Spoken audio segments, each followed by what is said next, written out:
Tes.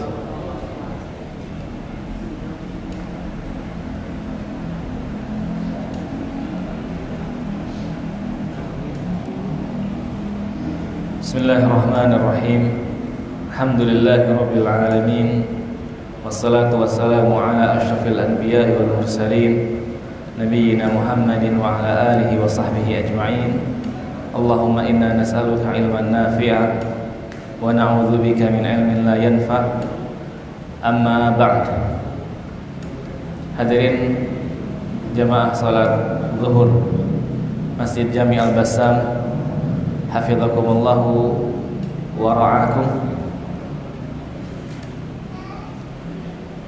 Mari kita bersyukur kepada Allah Subhanahu wa taala yang telah memberikan kita nikmat ini,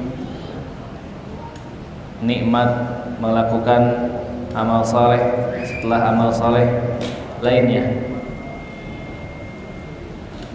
Kita juga meminta kepada Allah Subhanahu wa taala agar nikmat mengerjakan amal saleh ini Allah terima dan menambah timbangan kebaikan kita di hari akhir kelak. Hadirin rahimani wa rahimakumullah. Pada siang hari ini kita masih bersama Imam An-Nawawi rahimahullahu taala melalui kitabnya Riyadhus Shalihin, dan kita tiba di hadis ketiga dari bab ke-42, bab fadli birri asdiqail ab wal wal aqarib waz zawjah wa sairi man yundabu ikramuhu. Bab yang menjelaskan tentang keutamaan berbuat baik kepada sahabat-sahabatnya, ayah, ibu, istri, dan semua orang yang dianjurkan untuk dihormati. Al-Imam An-Nawawi rahimahullahu taala, beliau menyebutkan di hadis yang ketiga, mencantumkan hadis dari sahabat Nabi yang mulia Abi Usaid.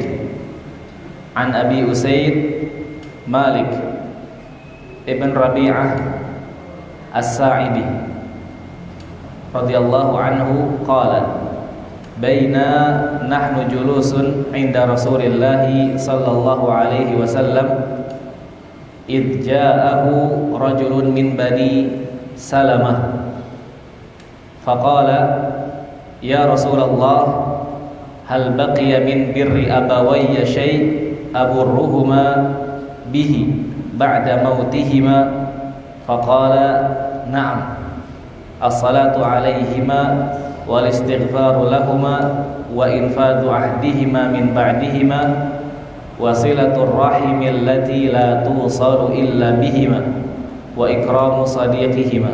Rawahu Abu Dawud. Dari Abi Usaid, nama aslinya Malik bin Rabi'ah As-Sa'idi. Ya, sepintas tentang Malik bin Rabi'ah As-Sa'idi. Beliau radhiyallahu anhu adalah salah satu sahabat Ansar senior, ya, orang Ansar, dan beliau juga hadir di perang Badar, hadir di perang Uhud, dan hadir bersama Nabi sallallahu alaihi wasallam di lebih dari 20 peperangan. Riwayat lainnya menyebutkan bahwasanya Malik bin Rabi'ah As-Sa'idi ini adalah sahabat yang mengikuti perang Badar yang paling terakhir meninggalnya. Jadi peserta perang Badar yang paling terakhir meninggal beliau radhiyallahu anhu, Malik bin Rabi'ah As-Sa'idi. Beliau mengatakan, ketika kami duduk bersama Rasulullah sallallahu alaihi wasallam, idz ja'ahu rajulun min bani Salamah, datang seorang laki-laki dari Bani Salamah. Faqala, kemudian laki-laki ini berkata kepada Rasulullah sallallahu alaihi wasallam, "Ya Rasulullah, hal baqiya min birri abawayya syai' aburruhuma bihi ba'da mautihima?"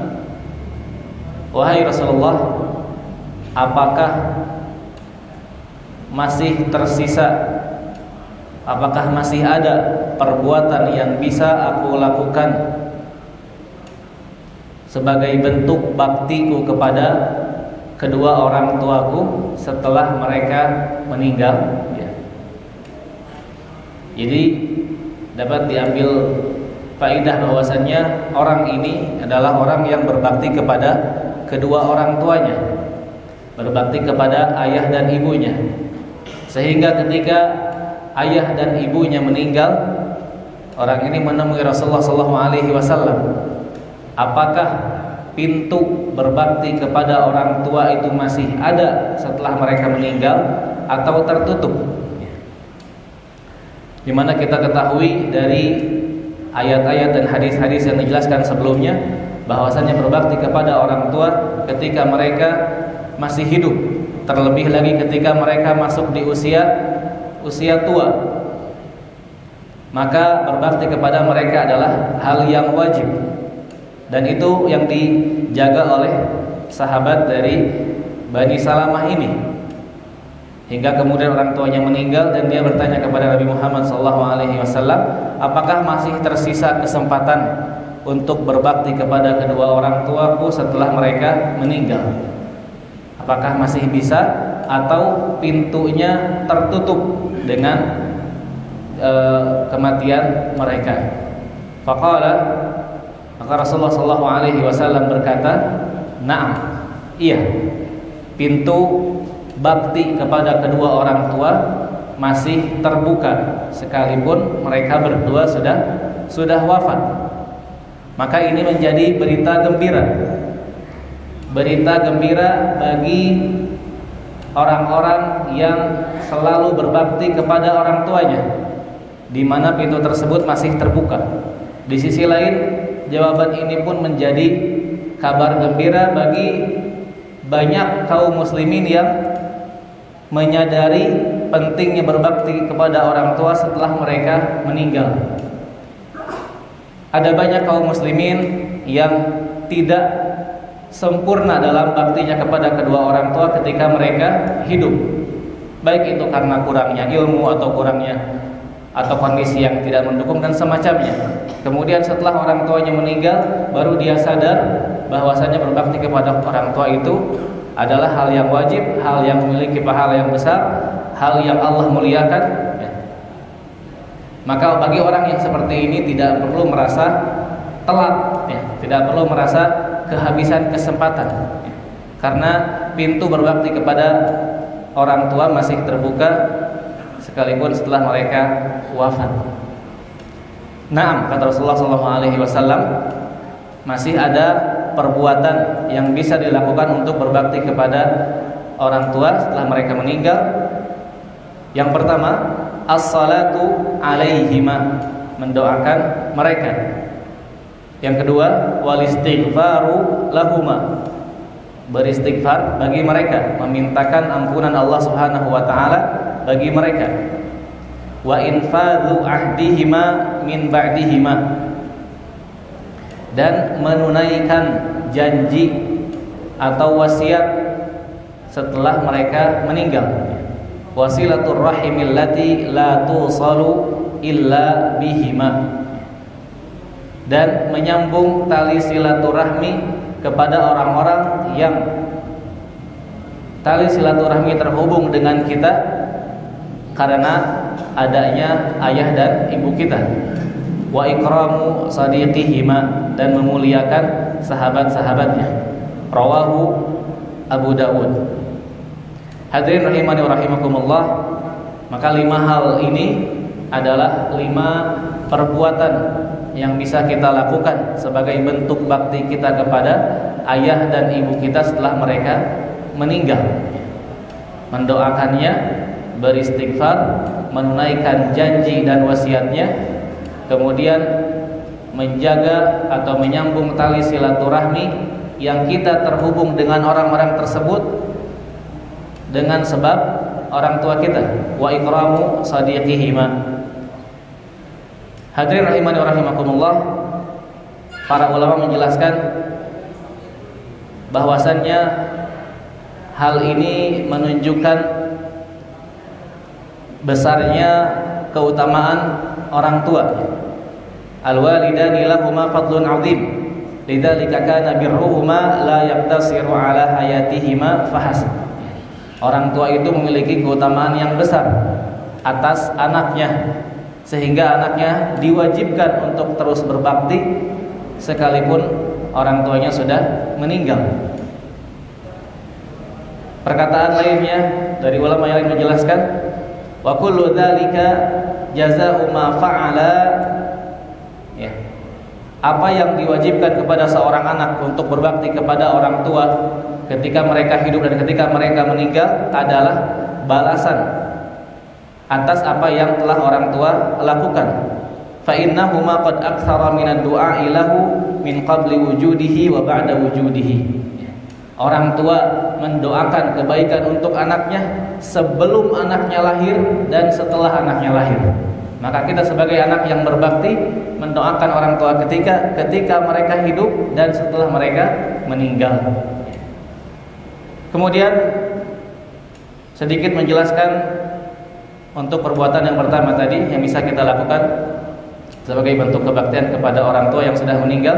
As-salatu alaihima ay ad-du'a, ya, maksudnya mendoakan mereka. Dengan doa apa? Ya, di antaranya misalnya ad-du'a lahuma birrahmati wa raf'id darajat. Mendoakan agar orang tua kita mendapatkan rahmat Allah Subhanahu wa taala dan diangkat derajatnya, wa takhfiful hisab. Juga kita mendoakan agar hisabnya diringankan. Wa minhu salatul janazah, ya, dan termasuk ke dalam perbuatan yang bisa kita lakukan, ya. As-salatu di situ, as-salatu maksudnya mendoakan dan juga adalah salat jenazah, ya. Jangan sampai kita menjadi orang yang tidak mensalati jenazah orang tua kita ketika mereka meninggal, ya. Wal istighfar lahuma, kemudian meminta ampunan bagi mereka. Rasulullah SAW mengajarkan kepada kita doa yang masyhur, Rabbighfirli wa liwalidayya warhamhuma kama rabbayani shaghira. Dan ini merupakan zikrul khas ba'dal 'am, ya. Meminta ampunan itu bagian dari doa, tetapi Rasulullah SAW menyebutnya secara spesifik, ya. Berdoa, dan yang kedua beristighfar. Padahal istighfar pun bagian dari doa, menunjukkan pentingnya perkara istighfar, di mana kita tahu bahwasannya mayit sudah tidak bisa apa-apa, tidak bisa meminta ampun kepada Allah Subhanahu wa taala. Terlebih kalau misalnya kita tahu bahwasannya orang tua kita dulu misalnya bekerja di pasar atau bekerja berhubungan dengan banyak orang, kita khawatir orang tua kita melakukan dosa baik yang beliau sadari ataupun tidak, maka di situ kewajiban kita sebagai seorang anak untuk meminta ampun dari Allah Subhanahu wa taala bagi mereka. Kemudian wa infadu ahdihima, melaksanakan janji-janjinya atau wasiat-wasiatnya. Orang tua kita misalnya ketika hidupnya pernah berjanji akan memberikan sesuatu kepada sahabatnya, maka ketika kita tahu hal tersebut dan kita mampu melaksanakannya setelah mereka wafat, maka kita laksanakan hal tersebut sebagai bentuk kebaktian kepada orang tua kita. Sahabat Nabi Abdullah bin Zubair radhiyallahu anhu sudah terlebih dulu mengamalkan apa yang ada dalam hadis ini. Diceritakan bahwasannya ketika ayahnya Abdullah bin Zubair meninggal, ayahnya berpesan, "Ya bunai, bi'ma lana faqdidaini." Kata ayahnya sebelum meninggal, "Wahai Abdullah, jual harta yang kita miliki, kemudian lunasi hutang-hutang ayahmu." Falamma farigha Ibnu Zubair min qada'i dainihi, kemudian setelah ayahnya meninggal, kemudian hartanya dijual dan digunakan untuk membayar hutang-hutangnya. Qala Banu Zubair, saudara-saudaranya yang lain berkata, "Iqsim bainana mirathana." Wahai Abdullah, sekarang sudah selesai, bukan? Sudah selesai melunasi hutangnya. Maka coba sekarang bagikan warisannya. Tapi Abdullah bin Zubair mengatakan, "La wallahi la uqsimu bainakum hatta unadiya bil mausimi arba'a sinin." Ya. Tidak, kata Abdullah bin Zubair, aku tidak akan membagikan warisan ini kecuali nanti setelah lewat 4 kali musim haji, di mana setiap musimnya akan aku umumkan siapa yang memiliki hutang kepada ayahku, maka akan aku lunasi. Ya. Poin pentingnya bahwasanya di sini seorang anak memperhatikan janji atau wasiat atau hutang ayahnya yang belum dilunasi dan ditepati. Kemudian menyambung tali kekerabatan, di mana orang-orang tersebut berhubungan dengan kita karena adanya orang tua kita, paman kita, bibi kita, kakek kita, nenek kita. Mereka adalah kerabat kita karena adanya ayah.